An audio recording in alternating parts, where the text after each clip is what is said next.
Welcome to A Matter of Fact. I'm your host, Andy Andrews, and today we're talking about a subject we see a lot about today on television and even in the news. It's about psychics.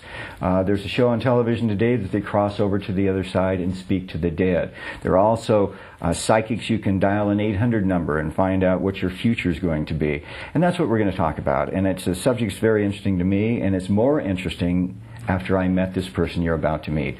Her name is Mariah Crawford, and she is a psychic medium. And I know you're going to correct me. Yes. What would you rather be called? I would rather be called a spiritual medium and counselor. Okay, but we can use the word medium and psychic. You okay. can, it's fine. Listen, to let everyone know, all my friends out there, it's something that we see a lot about, or we see a lot of this. And it was a subject that was very interesting to me, not specifically because I had a problem. I just really wanted to find out about it, and the only way to do that was to come and actually meet you. And I'll tell you what scared the hell out of me, because I had no idea what I was getting into here, but you made it such a great experience that other people should do this. Thank you. Listen, well, first, the name Mariah, you've got to be a psychic. The psychic would be named Mariah. I think that's a great name. And the other thing is, when you're talking about psychics, do I really have to ask the questions, or do you already know what I'm going to ask you? No, you really have to ask the questions, because too many people feel uncomfortable with people who do what I do for a living because they think I'm always reading their mind or reading their aura and chakras. That's very invasive and unethical.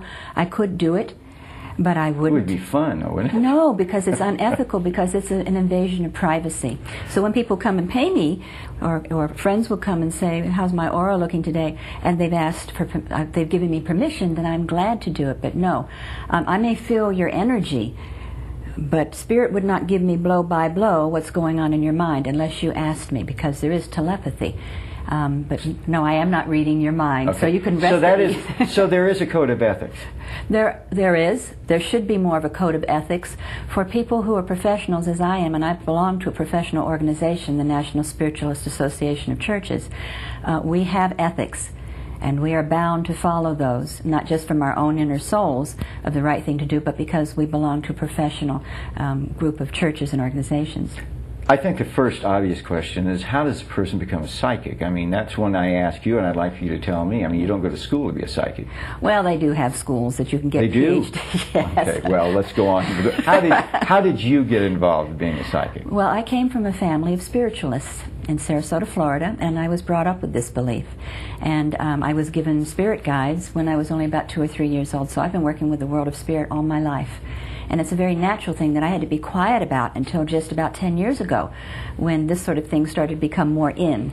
And I was trained and had my mother, my father, my aunt and uncle, my grandmother and grandfather, and one other aunt are all spiritualists and practicing until the time they passed to spirit what I do. They're healers and mediums, spiritual counselors.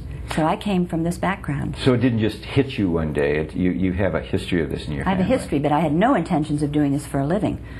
I was guided by spirit. I was told years ago that I'd be doing. I said, I'm not going to do that. I was spending thousands of dollars to become a yoga teacher and a hypnotherapist and work with the body, mind, and spirit, and I had no intentions of doing this. But I was guided by spirit, and I followed it. Mariah, is it, maybe this is a silly question, but is it a special gift? Without sounding arrogant, I believe that it is a special gift, but I believe that God or the Great Spirit gave each of us special gifts, and that my gift has been developed since I've come into the world, and I'm grateful and very, I feel it's a sacred trust and a sacred honor to be a servant of God and the angels and the loved ones who are in spirit. And it's a gift, but I've had to work hard to develop it, because it was a gift that started showing up when I was younger. And it seems, I think, sometimes to run in families. But each one of us has this gift. Some people will come into the world and have a particular gift where they will become world famous, and other people won't. It's that, you have to practice, and you have to come with an inborn gift, like people who are Beethovens and Mozarts and famous artists. What is the perception? I know that I had a perception. And I think that after seeing so much of this on television, where you dial 800 psychic business, and everybody, I mean, they probably have done what you do as a legitimate business or a legitimate vocation in your life. It's probably an insult to you, isn't it? Or is it? Or do you believe, are these people for real, or who are these people? Well, I've heard too much and I've seen too much from clients who've come to me who had dealings with these 800 numbers.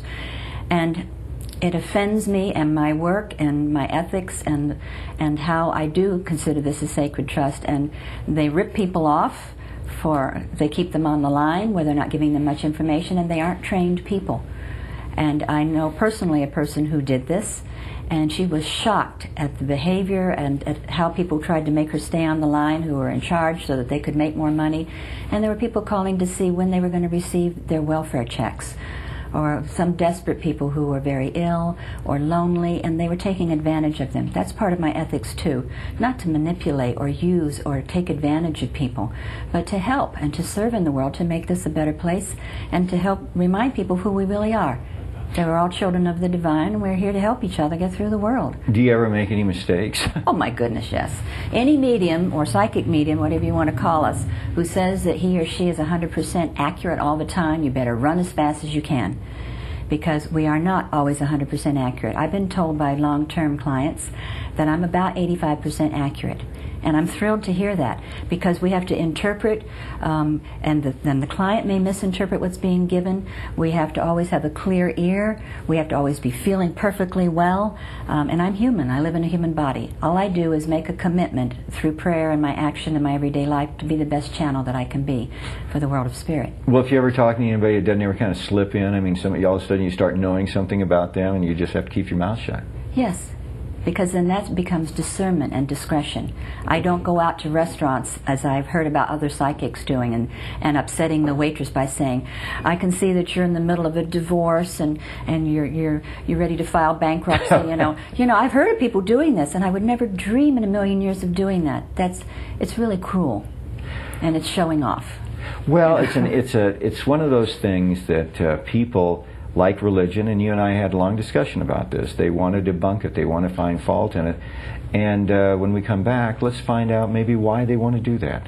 My guest today is Mariah Crawford. She is a spiritual medium and counselor. Medium and counselor, and she has a lot more to say when we come back. Don't go away.